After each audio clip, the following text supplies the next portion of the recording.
ভালো কালচারের মধ্য দিয়ে অতীতের কিছু ব্যাড কালচারকে আমরা রিমুভ করতে পারি।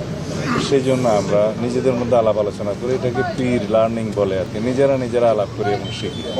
এখানে রুলস অফ প্রসিডিওর সম্পর্কে, parliamentary practice and conflict of interest এই বিষয়ে আমি কথা বলেছি। আর বিভিন্ন বিষয়ে রীতি রেওয়াজ পদ্ধতি পার্লামেন্টের এগুলো যাতে আমরা শিখি সেই বিষয়ে আমরা নিজেরা আলোচনা করেছি। বিশেষ করে constitution, rules of procedure, customs, convention of the house এগুলো নিয়ে আলাপ হয়েছে।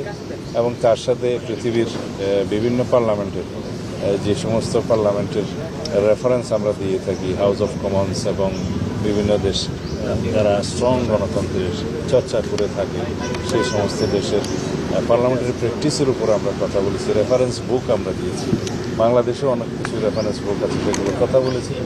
আর পার্লামেন্ট লাইব্রেরি যাতে আমরা ইউজ করি সেই জন্য আমরা নসিহত করেছি।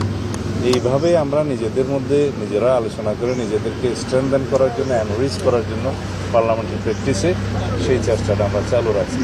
আশা করি আমাদের ভবিষ্যৎ পার্লামেন্ট সেশন দেখে জাতি অনেকটা আশ্বস্ত হবে যে এইরকম একটি পার্লামেন্ট তারা দেখতে চেয়েছিলেন, যাতে অতীতের ব্যাড কালচার যেগুলো হয়েছে, যেগুলো ব্যাড প্রেসিডেন্ট সৃষ্টি হয়েছে পার্লামেন্ট সম্পর্কে এবং মানুষের যে নেতিবাচক ধারণা সৃষ্টি হয়েছে, এগুলো সব মানুষের মন থেকে আমরা মুছে দেবো। ইনশাআল্লাহ আমরা একটা ভালো পার্লামেন্টারি প্র্যাকটিস আমরা সৃষ্টি করব এবং তার মাধ্যমে নজির স্থাপন করব।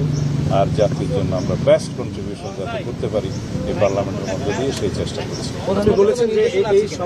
এগুলো সবই মাননীয় প্রধানমন্ত্রীর নির্দেশনায় আমরা করছি। মানুষের প্রত্যাশার কথা বলেছেন এই সংসদ নিয়ে, সেই জায়গায় 2/3 সংসদ সদস্য কিন্তু একেবারে নতুন, যাদের অভিজ্ঞতার ঘাটতি রয়েছে, সেই জায়গা থেকে এটি একটি চ্যালেঞ্জ হয়ে দাঁড়াতে পারে কিনা? কারণ আমরা অতীতে দেখেছি অভিজ্ঞ ফ্রেশ পার্লামেন্টারিয়ানরা নতুন করে যাত্রা শুরু করবেন, শিখবেন ভালো। তাদের ভিতরে কোনো প্রিকনসিভড আইডিয়া না থাকলে ভালো মতো লার্নিংটা হয়। এটাই আমরা যেমন একটা ফ্রেশ বেবি তার মায়ের পেট থেকে জন্মগ্রহণ করার পরের থেকে ফ্রেশ কালচার শিখে, সেইভাবে আমরা নবীন পার্লামেন্টারিয়ানদেরকে প্রস্তুত করার চেষ্টা করছি।